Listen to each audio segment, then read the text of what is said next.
Baby boomers, born between 1946 and 1964, often reminisce about various aspects of life that have evolved or faded over time. From handwritten letters to drive-in theaters, these elements represent a period when life was more tactile and community-oriented. Each item brings a unique memory of simpler, more connected times that many boomers hold dear. This blog post explores 12 distinct things that boomers miss about the way life used to be. Through vivid descriptions and engaging anecdotes, we'll take a trip down memory lane to understand what made these experiences so cherished. In a time before smartphones and streaming, connection came with a cherry on top. Soda fountains and ice cream parlors were more than just colorful backdrops for an afternoon treat. They were the heartbeats of the community. Walk through the doors and you'd be greeted by the scent of malted milk, the clatter of glass dishes, and the cheerful whirl of blenders mixing milkshakes to perfection.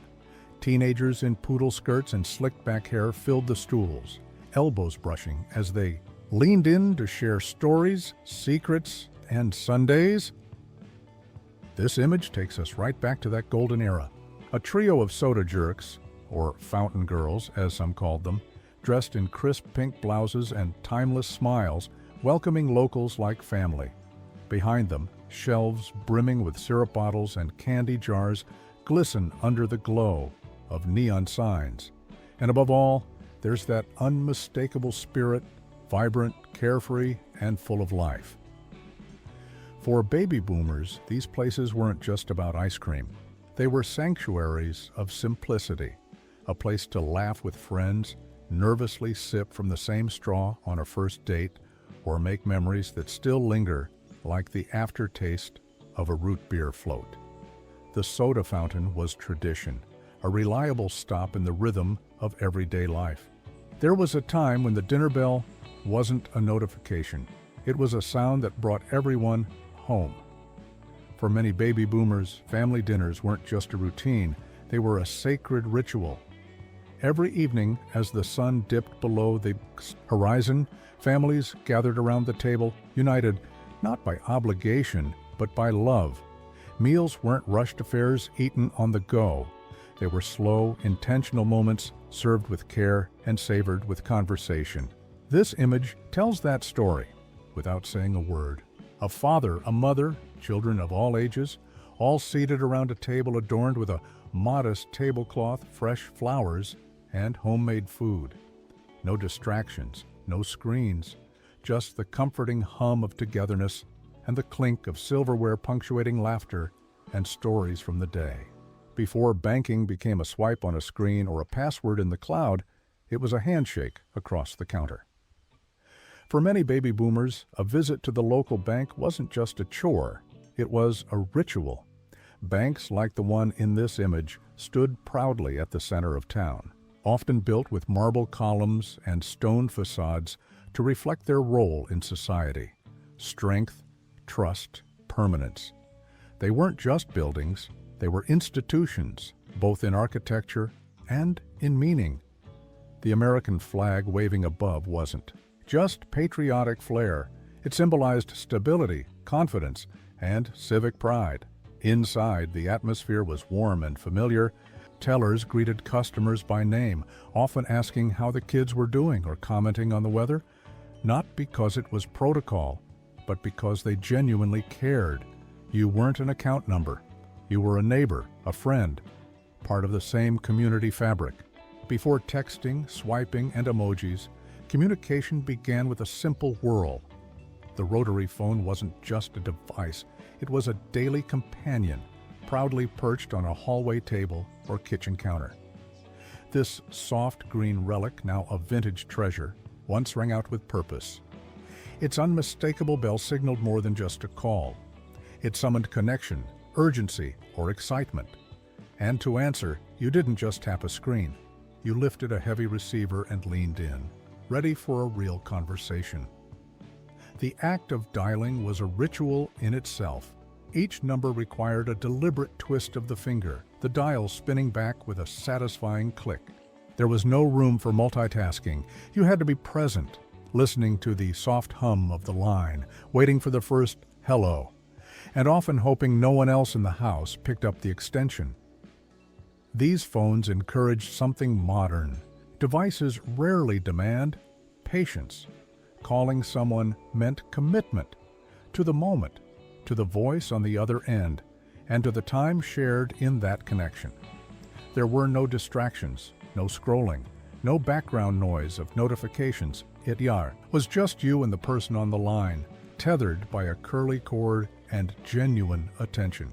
Before Google searches and AI assistants, there was something magical about reaching for a book, a heavy leather-bound volume that held the answers to the world's questions. The encyclopedia wasn't just a collection of books. It was a universe waiting to be explored. This image, showing a well-worn encyclopedia set nestled neatly on a wooden shelf, evokes memories of late afternoons flipping through its pages, letting curiosity lead the way. Whether it was for a school project or simply to satisfy a sudden interest in volcanoes, the experience was hands-on, focused, and deeply rewarding. Encyclopedias were often a point of pride in the household. A full set meant something. It represented a commitment to education, to growth, to a deeper understanding of the world. Parents encouraged their children to explore the books. Some even passed them down like family heirlooms, not because the information never changed, but because the values they represented never did. There was a time when communication flowed not through taps and swipes, but through elegant, looping strokes of a pen. Cursive writing wasn't just a subject in school. It was an achievement, a rite of passage. Mastering each swooping letter meant patience, focus, and pride. This image, a handwritten letter resting beside a fountain pen, is more than nostalgic. It's a symbol of craftsmanship, of individuality, of care. Back then, schools dedicated hours to teaching proper penmanship. Students practiced on lined paper, perfecting each curve of an S, each graceful tail of a G. No two styles were quite the same. Cursive became a personal signature, as unique as a fingerprint. And when someone received a letter written in flowing script, it meant something. It meant time was taken. It meant thought went into every word. Cursive writing wasn't just practical, it was emotional. A love letter in cursive could melt hearts. A thank you note became a keepsake. Even everyday messages felt more sincere when written by hand, each line revealing the personality behind the ink. Long before streaming and cloud storage, entertainment lived in our hands. Physical media wasn't just a way to consume music and movies, it was part of the experience. This vibrant collage of vinyl records, VHS tapes, floppy disks, and retro TVs captures a time when pressing play involved more than just a button. It required presence, intention, and often a little patience. Records weren't just played, they were admired. You'd slide the album from its sleeve, gently place the needle, and feel that crackle of anticipation before the music began. Cassette tapes clicked with purpose. Each side a journey, rewound and replayed until the ribbon wore thin. And VHS tapes? They turned movie night into an event, the ritual of popping one into the player, adjusting the tracking and watching. Your favorite film unfold in grainy glory. Before satellites hovered overhead and glowing screens dictated every turn, there was a different kind of journey, one charted by instinct, patience, and paper. A road trip didn't begin with an app. It started with the unfurling of a map. That crisp paper covered in winding highways and tiny town names was a portal to the unknown. Alongside it, a compass rested, simple, elegant, unwavering in its loyalty to the north. Together they transformed every drive into an expedition. This image evokes the thrill of such travels, the rough texture of rope, the time-worn map, and the brass compass, all whisper of a world waiting to be discovered.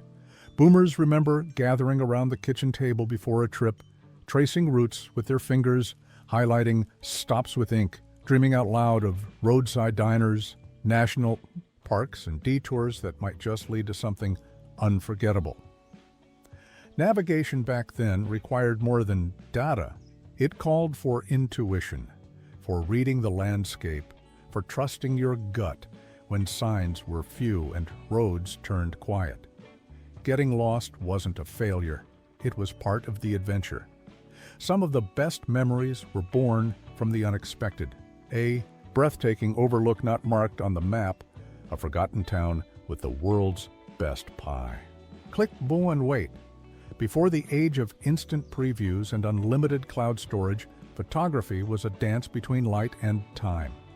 For baby boomers, capturing a moment meant slowing down, thinking, composing, and pressing the shutter with intention. Each photo wasn't just a snapshot. It was a choice. This image, with vintage cameras, film strips, and printed photos spread across a wooden table, speaks volumes of an era when every frame mattered. You only had so many exposures on a roll. Every click was precious, and after the photo was taken, the real wait began. Sometimes days, even weeks before you'd know if you caught the moment just right. Opening an envelope of freshly developed prints brought anticipation and joy. Sometimes a photo was blurry or overexposed, but other times it was magic. A candid smile, a golden hour glow, a memory perfectly preserved in silver halide. And even the imperfect shots held meaning, frozen echoes of a time that would never repeat. Analog photography wasn't about filters or editing apps. It was about understanding your subject, watching how the light hit a face, feeling when the moment was right. There was craft, there was patience, there was heart. Imagine this, the hum of an engine winding down, a bag of popcorn crinkling in your lap, and a giant screen flickering to life under a sky full of stars. The drive-in theater wasn't just a place to watch movies, it was a destination, a ritual, a gathering of families, couples, and curious teenagers, all packed into chrome-trimmed cars under a blanket of night. As headlights dimmed and car radios tuned in to the right frequency, anticipation buzzed through the air like electricity. This photo captures the essence of that magic. Rows of classic cars facing the glowing screen, passengers snuggled in the front seat, wrapped in warmth and excitement. It wasn't about perfect sound or HD resolution, it was about the moment, the novelty of watching stories unfold, while the wind whispered through open windows and distant crickets sang in the background. Drive-in nights were events, complete, with homemade snacks, shared sodas, and the occasional honk to signal approval or impatience. Kids wore pajamas, knowing they'd likely fall asleep before the second feature.